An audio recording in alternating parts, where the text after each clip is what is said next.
Sarah's hand trembled as she held the photograph against the dim kitchen light. The image showed her standing in her own living room, but she had no memory of taking it. More disturbing was the timestamp. 3 days ago, 2:47 a.m. She'd been asleep then, hadn't she? The woman in the photo wore Sarah's clothes, her face, even her wedding ring, but the expression was wrong. Cold, calculating, a stranger wearing her life like a costume. The discovery came after weeks of small, unexplainable things. Items moved slightly from their usual places. Her coffee mug unwashed in the sink when she distinctly remembered cleaning it. Her husband mentioning conversations she couldn't recall having. Each incident felt like a crack in her reality, growing wider with each passing day.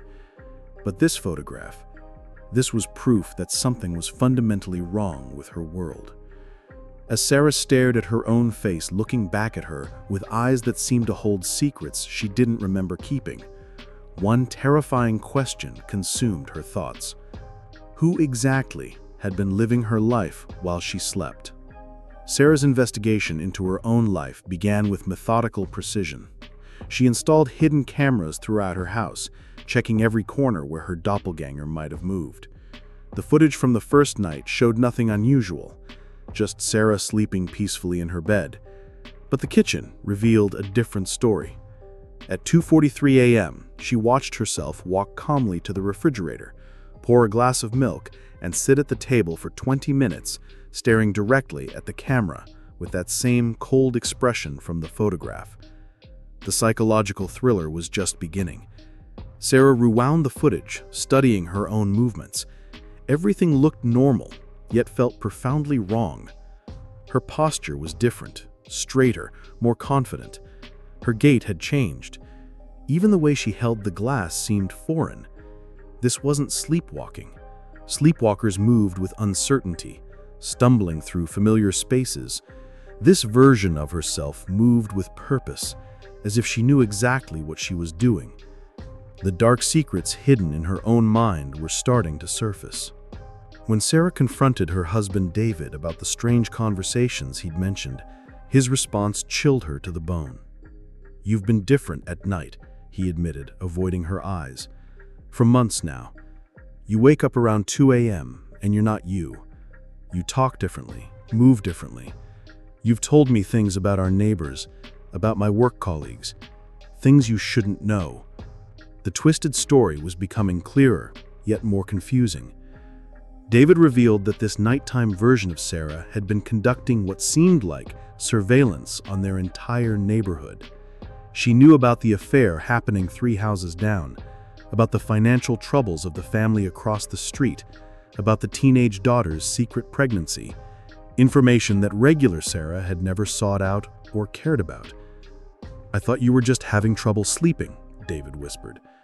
"But last week, you looked at me and said, 'David doesn't know I'm watching him too.' You spoke about yourself in third person, like you were someone else entirely." The mind-bending story was revealing its first major twist. Sarah wasn't just losing time, she was gaining a completely different personality. Determined to confront this other version of herself, Sarah fought sleep for 3 consecutive nights. Exhaustion weighed heavily on her eyelids, but she remained vigilant, watching the clock approach 2:47 a.m. On the 4th night, fatigue finally claimed her. She woke to find herself standing in her neighbor's backyard, peering through their bedroom window. The couple inside slept peacefully, unaware of the psychological thriller unfolding in their midst. Her phone buzzed with a text she didn't remember sending. "They're hiding something in the basement. Check tomorrow." The message was sent to an unknown number. Sarah's hands shook as she realized she was holding binoculars and a small notebook filled with observations about her neighbor's daily routines, all written in her own handwriting. The entries were detailed, methodical, disturbing. They read like surveillance reports from a professional investigator. The unreliable narrator of her own life was becoming apparent. During the day, Sarah was a mild-mannered librarian who barely spoke to her neighbors. At night, she transformed into something else entirely, a watcher, a gatherer of secrets, a presence that moved through shadows with purpose she couldn't understand. Sarah's daytime self reluctantly followed the instructions from her nighttime alter ego. She visited her neighbor under the pretense of borrowing sugar, then excused herself to use the bathroom. Instead, she found herself drawn to the basement door, which stood slightly ajar. The dark secrets waiting below would change everything she thought she knew about her quiet suburban neighborhood. The basement contained a sophisticated setup, multiple monitors displaying camera feeds from various houses on the street, filing cabinets filled with detailed dossiers on each family, and a wall covered with photographs, all taken from the perspective of someone watching from windows and shadows. Sarah recognized her own handwriting on labels beneath each photo. But the most chilling discovery was a detailed map of underground tunnels that connected several houses in the neighborhood, including her own. As footsteps approached from upstairs, Sarah realized the scope of her nighttime activities. She wasn't just watching her neighbors. She was part of something larger, something that had been operating in the shadows of suburban life for months. The psychological conflict was deepening. Was she the victim of her own subconscious, or was she the perpetrator of an elaborate surveillance network? Racing home through the tunnels she somehow knew how to navigate, Sarah experienced her first memory fragment from her nighttime activities. She remembered standing in this exact tunnel 3 weeks ago, meeting someone whose face remained frustratingly unclear. They had exchanged information about the neighborhood families, discussing them like case files. The conversation felt familiar, routine, as if they'd done this many times before. The mystery unraveled further when Sarah found a hidden compartment in her own basement, behind a false wall she had no memory of installing. Inside were documents that made her blood run cold. Psychological profiles of every family on the street, detailed reports on their vulnerabilities, and something that looked like a recruitment manual for what was termed Phase 2 of an operation she couldn't remember joining. Her phone rang with an unknown number. When she answered, her own voice spoke back to her. "Sarah is finally waking up. We need to talk." The line went dead, leaving her staring at the phone in her shaking hands. The plot twist was becoming clear. She wasn't battling a split identity. She was battling a carefully constructed alternate identity that had been living a completely different life. At exactly 2:47 a.m., Sarah positioned herself in front of the bathroom mirror, determined to confront her other self. She watched her own reflection change subtly as consciousness shifted. Her posture straightened, her expression hardened, and when she spoke, her voice carried an authority that daytime Sarah never possessed. "You've been digging where you shouldn't," the reflection said, though Sarah's lips had not moved to speak those words. "We had an agreement. You live your little life during the day, and I handle the important work at night." The twisted story was revealing its psychological depths. This wasn't dissociative identity disorder. This was something far more calculated and deliberate. The other Sarah explained through the mirror that she was part of a neighborhood watch program that had evolved into something much more sophisticated. Every suburban community has its secrets. We're simply the ones who keep track of them. Who decides what gets exposed and what stays hidden? The mind-bending story was taking on a darker tone as Sarah realized that she'd been recruited into something without her conscious knowledge, and her nighttime self had been an active participant for months. The psychological thriller reached its crescendo as her other self revealed the true scope of the operation. Through the mirror, she watched herself produce a tablet, showing live feeds from dozens of houses across multiple neighborhoods. "We're not just watching your street. We're part of a network that spans the entire city. Ordinary people living double lives, gathering information, maintaining social stability through carefully managed secrets." The dark secrets of suburban life were far more organized than Sarah had imagined. Her nighttime self showed her profiles of other watchers, the friendly mailman who photographed mail, the jogger who tested door handles, the dog walker who planted listening devices. Each person believed they were part of a community safety initiative, never realizing they were part of a vast surveillance network. You were chosen because you're invisible, the other Sarah continued. Librarians are trusted, overlooked, given access to information about everyone in town. Your conscious mind rejected the recruitment, so we had to work with your subconscious instead. The unreliable narrator of her own life was becoming clear. She hadn't lost her memory. It had been strategically compartmentalized to protect the operation.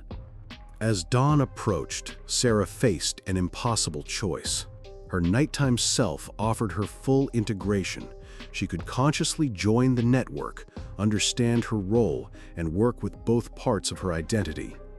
"You've seen what we accomplish," the other Sarah said. "We prevent crime, protect families, maintain the peace that keeps communities safe. The information we gather stops affairs from destroying families, prevents domestic violence, keeps dangerous individuals under surveillance." The moral dilemma was profound. Sarah realized that some of the coincidences in her neighborhood, the cheating spouse who suddenly ended his affair, the potentially violent neighbor who moved away abruptly, the drug dealer who disappeared overnight, weren't coincidences at all. They were the result of carefully orchestrated interventions based on the intelligence her nighttime self had gathered. But the cost was her autonomy, her privacy, and her peace of mind. "Choose consciously," the other Sarah warned, "or I'll continue to choose for you." But either way, the work continues. The neighborhood needs its watchers, and you've proven to be exceptionally effective. The psychological conflict was reaching its breaking point as Sarah realized there might be no escape from the life she'd unknowingly built.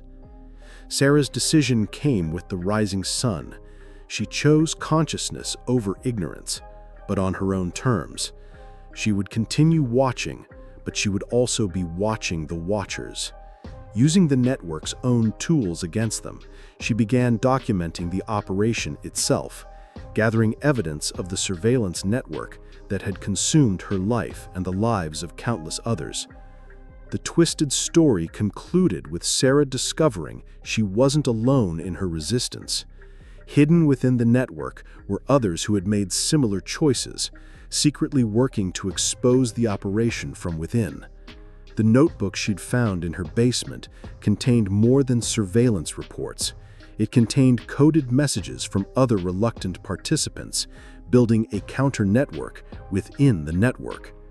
As Sarah prepared for her first fully conscious night shift, she understood that the real horror wasn't the surveillance itself, but how easily ordinary people could be manipulated into participating in it. The mystery unraveled to reveal that the most dangerous predators weren't strangers lurking in shadows. They were the neighbors who had been convinced they were protecting their community while slowly destroying its trust and privacy from within. The unseen horror that haunts every house isn't a supernatural entity or a masked killer. It's the erosion of privacy and trust that happens when ordinary people become unwitting participants in their own surveillance. Sarah's story forces us to confront uncomfortable questions about the price of safety and the thin line between protection and control. What would you do if you discovered you'd been living a double life? Would you choose consciousness over ignorance, even if the truth was more disturbing than the mystery? Share your theories in the comments below. Do you think Sarah made the right choice, or would you have handled the situation differently? If this psychological thriller left you questioning what might be happening in your own quiet neighborhood, hit that like button and share this story with someone who appreciates a good mind-bending mystery. There are more twisted stories waiting to be uncovered on this channel, each one designed to make you look at ordinary life through a different lens. Subscribe for more dark secrets, plot twists, and psychological thrillers that will keep you guessing until the very end. Until next time, stay kind, stay sharp, and stay curious.